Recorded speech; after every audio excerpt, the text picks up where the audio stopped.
Hello everyone, welcome to my YouTube channel. আজকে আমরা আলোচনা করব ক্লাস 11-এর সেমিস্টার 1-এর প্রথম কবিতা composed upon Westminster bridge, William ওয়ার্ডসওয়ার্থের লেখা। এমসিকিউ, প্রথম প্রশ্নটা, the poem composed upon Westminster bridge is written by, তাহলে এটা লিখেছিল কে? এটা সবাই জানি, উইলিয়াম ওয়ার্ডসওয়ার্থ লিখেছিল।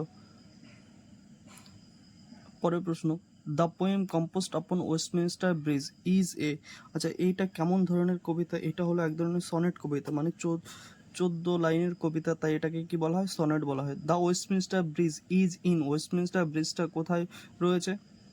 লন্ডন, লন্ডন শহরে আছে। The poem was written on, কবিতাটা লেখা হয়েছিল September 3, 1802। The Westminster bridge is over the river of, আচ্ছা ওয়েস্টমিনিস্টার ব্রিজ এটা কোন নদীর উপরে অবস্থিত? আমরা জানি টেমস নদীর উপরে। The person who passes without enjoying the beauty of the London morning is, যে মানুষটা সকালের সৌন্দর্য এড়িয়ে যাবে সে হলো কেমন? তার হৃদয় হলো ডাল, মানে সে নীরস। Earth has not anything to show more, আচ্ছা পৃথিবীর কাছে নেই আর কিছু দেখাবার, সেটা কেমন? ফেয়ার, সুন্দরতম। পরের প্রশ্ন, the sight is so touching in its, রাজকীয়তায় মর্মস্পর্শী এই দৃশ্যের কি? ম্যাজিস্ট্রি, ম্যাজিস্ট্রি মানে মহিমা। দ্য সাইট রেফার্স টু, এখানে কোন দৃশ্যটার কথা বলা হয়েছে? তাহলে দৃশ্যটা এক জায়গায় অপশন আছে, দেখো প্রথমটা হলো কি, A bridge B London, the weather London in the early morning.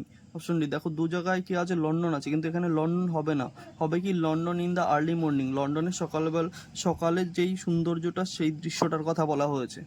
The city wears the beauty of the morning like, আচ্ছা শহরটি পরিধান করে আছে সকালবেলা সৌন্দর্যটাকে, তাহলে সেটা কেমনভাবে পরিধান করে আছে? এই গার্মেন্ট মানে পোশাকের মতো। আচ্ছা যদি বলা হয় দ্য সিটি, হুইচ সিটি, তাহলে হবে কি সিটি অফ লন্ডন, লন্ডন শহর। The beauty of the morning is, আচ্ছা সকালবেলাটা সৌন্দর্য কেমন? সাইলেন্ট অ্যান্ড বেয়ার, নিস্তব্ধ আর উন্মুক্ত বা অনাবৃত।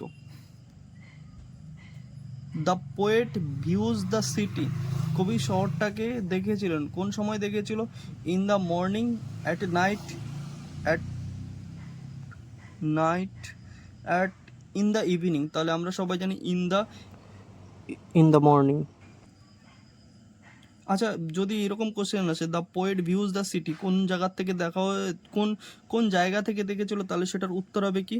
যদি অপশন আছে কোন কোথা থেকে দেখেছিল, তাহলে সেটার উত্তর হবে ওয়েস্ট মিনিস্টার ব্রিজ। এই দু ধরনের প্রশ্ন হতে পারে। Early morning air of London is, আচ্ছা লন্ডনের সকালবেলাটার যে বাতাস থাকে সেটা কেমন থাকে? স্মোকলেস মানে ধোঁয়াহীন।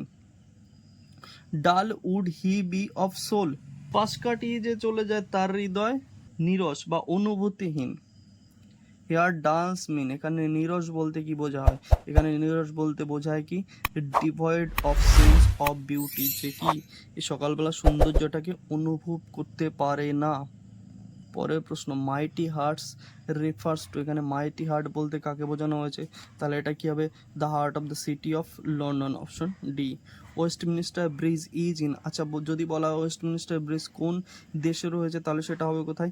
ইংল্যান্ডে। The mood in the poem, আচ্ছা এখানে কবির মুড কেমন রয়েছে? তাহলে এখানের কবির মুড হলো ট্র্যাঙ্কুয়েল মানে শান্ত। দ্য পোয়েট নেভার ফেল্ড, কবি কখনো অনুভব করেনি কি? এ কাম সো ডিপ, এতটা শান্তি। পরের প্রশ্ন, in his first splendour the sun steeped more beautifully, সূর্য কখনো এত সুন্দর কিরণে ভরিয়ে তোলেনি, কি ভরিয়ে তোলেনি? রক, ভ্যালি, হিল, তাহলে অপশন তিনটেই হবে, তাহলে কি হবে উত্তর? All of this. Here first splendour refers to, এখানে যে প্রথম জ্যোতির আভা বলতে কি বোঝানো হয়েছে? তাহলে ফার্স্ট অ্যাপিয়ারেন্স মানে প্রথম উদয় বা প্রথম আবির্ভাব। The river glideth at his own sweet will, here at his own sweet will means, আচ্ছা নদী তার নিজের আপন গতিতে কি করেছে, বয়ে চলেছে। এখানে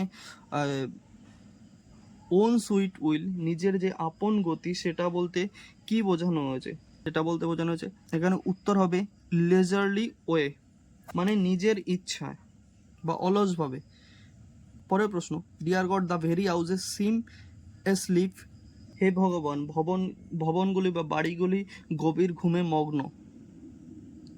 here the poet addresses God out of, এখানে কবি গডই অনুভূতিতে উল্লেখ করেছেন, তাহলে হবে কি জয় অ্যান্ড ওয়ান্ডার, আনন্দ এবং বিস্ময় কবি ভগবানকে ডেকেছেন বা ভগবানের কথা উল্লেখ করেছেন। The poet object the adoration বা সেলিব্রেশন ইজ, এই কবিতায় কোন জিনিসকে কবি উদযাপন করেছেন, তাহলে উদযাপন করেছে কাকে, কবি এখানে উদযাপন করেছেন লন্ডন শহরটাকে। The poet personifies the river Thames is, কবি এই কবিতায় নদীকে ব্যক্তিত্ব আরোপণ করেছেন, কোন ব্যক্তিত্ব হিসেবে আরোপণ করেছেন, তাহলে সেটা হবে কি ম্যাসকুইলিন। কিভাবে, সেটা হলো কবিতার লাইনেই লেখা আছে, the river glideth at his own sweet will, এখানে হিজ বলে সম্বোধন করেছে, মানে ম্যাসকুইলিন, পুরুষ। The poem composed upon Westminster bridge is, আমরা জানি যে composed upon Westminster bridge is an বা ইজ এ সনেট, একটা সনেট, তাহলে এটা কোন ধরনের সনেট, এটা হবে কি ইটালিয়ান বা Petrarchan sonnet. The poet wrote the poem while going to, আচ্ছা কবি কোথায় যাওয়ার সময় কবিতাটা লিখেছিল, কবিতাটা বলতে কোনটা, composed upon Westminster bridge, option B France, কবি ফ্রান্স যাওয়ার সময় এই কবিতাটা লিখেছিল। Thank you all.